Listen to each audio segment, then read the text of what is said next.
Hello guys, আমরা শ্যামনগর যাচ্ছি কালী পুজো দিতে, কারণ জেনেমের খুব শরীর খারাপ ছিল, পার্ব হয়েছিল, তাই ওর নামে আমরা পুজো দিতে যাচ্ছি। আর মাঝে একটা দুর্ঘটনা ঘটে গেছিলো। আমি আর জেনেমি তো ট্রেনে উঠে গেছিলো, কিন্তু মা উঠতে পারিনি, কারণ অনেক ভিড় ছিল আর একটা মহিলা ধাক্কা দিয়েছিল।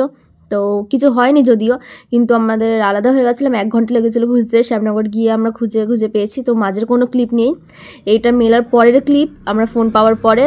তো তখন আমি আর জেনেমি ঘুরছি মন্দিরে, আর প্লাস ওখানে কোনো ফোন অ্যালাউ ছিল না। তো আমি মেন যে মন্দির বা মেন ঠাকুরের কোনো ভিডিও করতে পারিনি, আমি সো সরি। বাট এগুলো খুব রিস্কে করেছে, এখানেও ফোন অ্যালাউ ছিল না, বাট লুকিয়ে লুকিয়ে এগুলো আমার সোয়েটার ভেতর ফোন ঢুকিয়ে আমি এটা ভিডিওটা করেছি।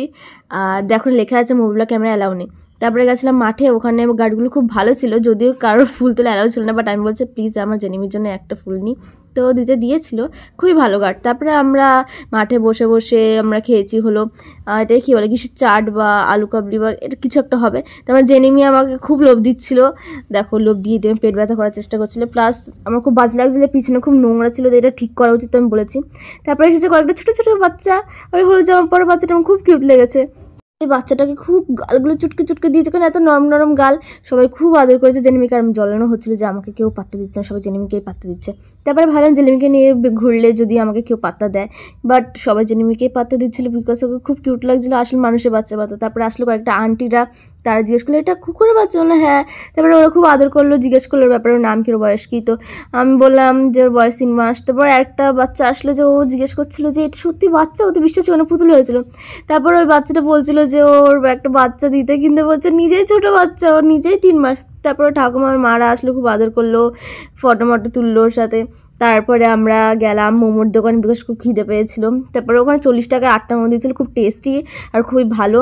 ওখানে আবার কতগুলো আন্টি এসে ওর ভিডিও তুলেছে, কিন্তু আমার কাছে তখন ফোন ব্যাগের ভেতর ছিল, তো আমি ঠিকভাবে ক্লিপটা নিতে পারিনি। তারপরে গেছে ওর জন্য ক্লিপ কিনতে, সেখানে কয়েকটা আন্টিরা ছিল, ওরাও ফটো মটো তুলছিল, বলছিল কত কিউট, পুরো মানুষের বাচ্চা হয়েছিল।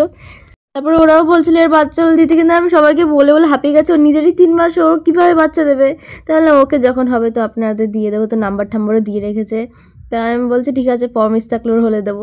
সবাই খুব আদর করছিল আর বলছিল যে খুব লক্ষ্মী, সেই 9টার সময় আপনারা বেরিয়েছেন আর এখন 10টা বাজে, তো এখনও টয়লেট পটি বা খাওয়ার জন্য কিছু করেনি। তো বললাম না, একদমই সত্যি বলতে গেলে কিচ্ছু করেনি, ও বাড়ি এসে টয়লেট পটি খাবার সব করেছে। তো একটু ডিস্টার্ব করেনি, একটু ঘেউ ঘেউ করেনি বা কোনো জ্বালায়নি। তো সবাই লক্ষ্মী বলছিল, প্লাস আমার নিজেরও মনে হয় আমার কুকুরটা খুবই লক্ষ্মী। দেখো খুব শান্ত হয়েছিল, তখন দিয়ে কোলের মধ্যে ছিল, কিন্তু খুবই শান্ত। আর ওর চুল 3বার বাধ্য হয়েছিল, কারণ সবার মাথায় এত হাত বোলাচ্ছিলো, এত হাত বোলাচ্ছিল, চুল বারবার খুলে যাচ্ছিলো। তো তারপরে কোনো ডিস্টার্ব হয়নি যে এতজন ওর ভিডিও বা ফটো তুলছে। তো ওরা এটাই বলছিল যে মেয়ে কুকুর হেভি লক্ষ্মী হয়, তার মধ্যে আপনার কুকুর তো খুবই লক্ষ্মী। তারপর আরও একটা বাচ্চা এসেছিলো, বাচ্চাটাও খাবার দিচ্ছিলো। তারপরে তাদের করে আটকেছে যে না না না, ও এমনিতে ওষুধ ফষুধ খাচ্ছে, পার্বো ঠার্বো হয়েছিল, তো এই কারণে দিতে না, ওর শরীর খারাপ হয়ে যাবে। তারপরে আন্টিটা এসেছে, এটা কুকুরের বাচ্চা না, দূর দিয়ে ভেবেছে মানুষের বাচ্চা।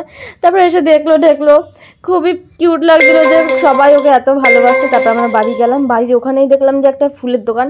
তো ওখানে গিয়ে 2টো গাছ পছন্দ হলো, 2টো গোলাপ, একটা হলো পিঙ্ক আর একটা কী কালার, পিঙ্কের মধ্যে নি কোনো একটা কালার আছে, খুবই সুন্দর। তারপরে এত স্পিডে বলছে, মানে এত স্পিডে দেখাচ্ছে, আমি কিছু বলতে পারবো না। এগুলো এই ক্লিপটা আমার স্পেশাল আমার জেনিমির জন্য। তারপর আমার বোন আমাকে একটা গিফট করেছিল পান্ডা, তো ওই দেখো ভীষণই কিউট লাগছিলো, প্যারা প্যারা পান্ডা। ওকে, গুড নাইট গাইজ, বাই।